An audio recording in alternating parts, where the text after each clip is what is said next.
السلام علیکم ورحمۃ اللہ وبرکاتہ۔ نحمدہ ونصلی علی رسول الکریم۔ بس بھائی محترم دوستوں، بزرگوں، بھائیوں اور محترم ماؤں اور بہنوں، پچھلے پروگرام میں بھی میں نے اللہ تعالیٰ کی بڑائی کے بارے میں اور کچھ چند دینی باتیں کی ہیں کہ ہماری زندگی جو ہے وہ دنیا کی بھی بن جائے اور آخرت کی بھی بن جائے، اور یہ بننی ہے محنت سے۔ اور اس میں نے سب سے پہلی کچھ دعوت و تبلیغ والوں کی 6 باتیں ہیں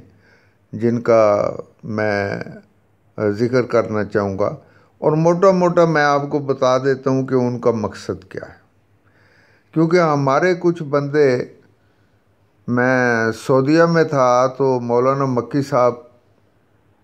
کے پاس کسی نے چٹ بھیجی، روکا لکھا کہ جی ہم کس مولوی صاحب کے پیچھے چلیں۔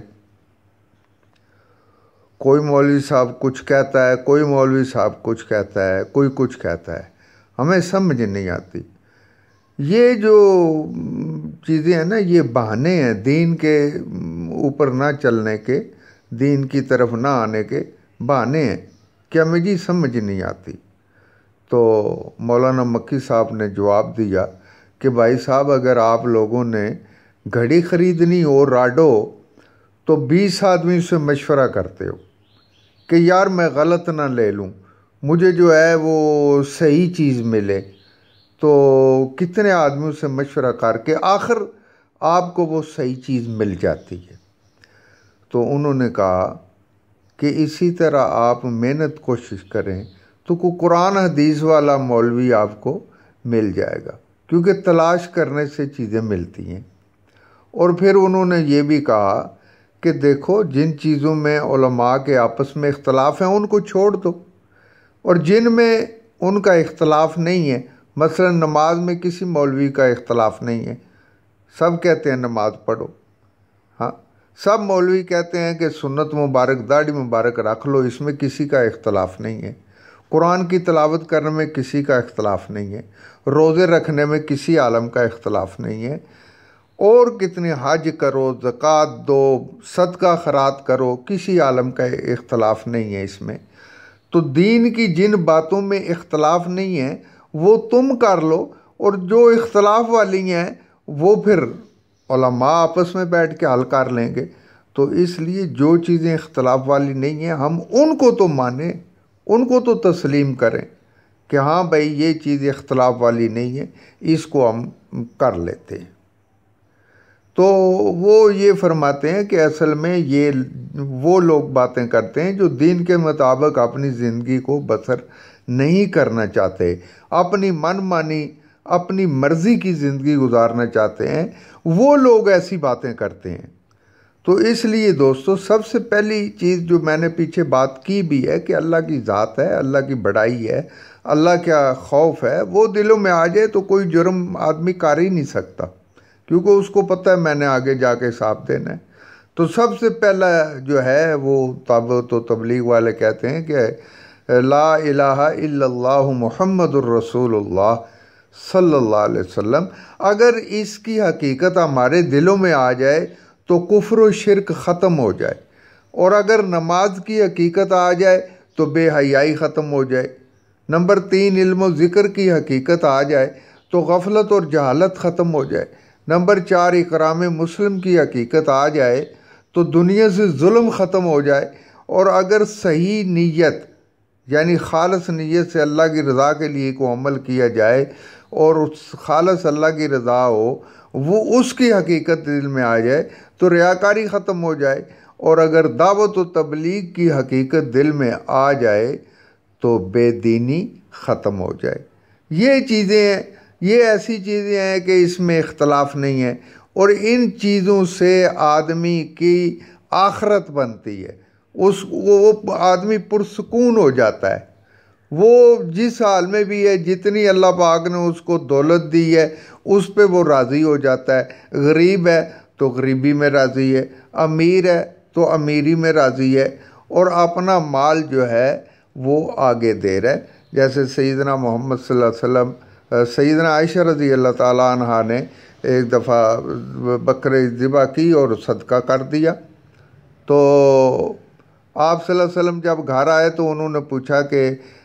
بی بی عائشہ رضی اللہ تعالیٰ عنہ سے کہ کچھ بچا ہے، تو انہوں نے عرض کیا یا رسول اللہ صلی اللہ علیہ وسلم ایک ران، ایک جو دستی ہے جو آپ پسند فرماتے ہیں وہ بچی ہے، تو آپ صلی اللہ علیہ وسلم نے ارشاد فرمایا جس کا مفہوم ہے کہ عائشہ بچہ وہ ہے جو ہم نے اللہ کے راستے میں دے دی ہے، یہ تو ہمارے کھانے کے لیے ہے۔ تو اس لیے جو چیز اللہ کی راہ میں آدمی دے دیتا ہے وہ سمجھو بچ گیا ہے، اور جو ہمارے پاس ہوتی ہے وہ سمجھو ہمارے کھانے کے لیے ہے۔ تو اس لیے دوستو، بزرگوں، بھائیوں، آج دنیا میں ہے، موقع ہے کہ ہم اپنی زندگی کو اللہ کے حکم اور حضور صلی اللہ علیہ وسلم کے مبارک طریقوں کے مطابق بسر کر لیں تو فائدے میں رہ جائیں گے، اور اگر غیروں کے طریقوں پر ہم نے زندگی گزاری تو پھر حضرت محمد صلی اللہ علیہ وسلم کی حدیث مبارک کا مفہوم ہے کہ جس قوم کی مشابہت اختیار کرو گے قیامت والے دن اسی قوم کے ساتھ تمہارا حشر ہو جائے گا۔ اس لیے ہم کوشش کریں کہ نبی پاک صلی اللہ علیہ وسلم کی سنت مطابق لباس پہنیں، سنت کے مطابق آپ صلی اللہ علیہ وسلم کی سنت مبارک تھی چہرے پر، اس کو سجائیں، اس کو عظمت دیں، پگڑی باندھیں، ٹوپی پہنیں، جو بھی لباس سنت کے مطابق ہوگا، تو فرمایا جس کے ساتھ مشابہت ہوگی قیامت والے دن اسی کے ساتھ حشر ہو جائے گا۔ تو ہم یہ کوشش کریں اپنے بچوں کو اس طرف لائیں، تو انشاءاللہ تعالی ہمارا سارے کام جو ہیں اللہ پاک درست فرمائیں گے۔ تو اس کے لیے جو ہے ہم محنت بھی انشاءاللہ کریں گے، اور یہ بات آگے پہنچائیں۔ دین کی کوئی بھی بات ہے اس کو آگے پہنچانے والے کو بھی اجر ملتا ہے۔ ہو سکتا ہے میری وجہ سے، آپ کی وجہ سے، کسی کی سننے کی وجہ سے کوئی اگر ہدایت پر آ گیا تو وہ ہماری نجات کے لیے کافی ہو جائے گا کہ بھئی اس نے ہمیں دعوت دی تھی، اس نے بات کی تھی۔ تو اس لیے سب سے جو ہے نا لازمی اللہ کے راستے میں جو ہے وہ نکلیں، 4 ماہ لگائیں اور دین کو سیکھیں، اور اپنی زندگی میں اللہ کے حکموں کو، نبی پاک صلی اللہ علیہ وسلم کے مبارک طریقوں کو زندہ کریں اور اس کے مطابق زندگی بسر کریں۔ انشاءاللہ اسی زندگی میں مزہ آئے گا، اسی زندگی میں انشاءاللہ مزہ بھی آئے گا، دنیا بھی بنے گی، آخرت بھی بنے گی۔ یہ باتیں ضرور جو ہے وہ آگے شیئر بھی کریں، لائک بھی کریں، اور وہ اس کو سبسکرائب بھی کریں، یعنی مجھے وہ لفظ صحیح نہیں آتا، اوکے کریں، تو اللہ پاک ہمیں سب کو جو ہے وہ عمل کرنے کی جو ہے توفیق عطا فرمائے۔ آمین ثم آمین۔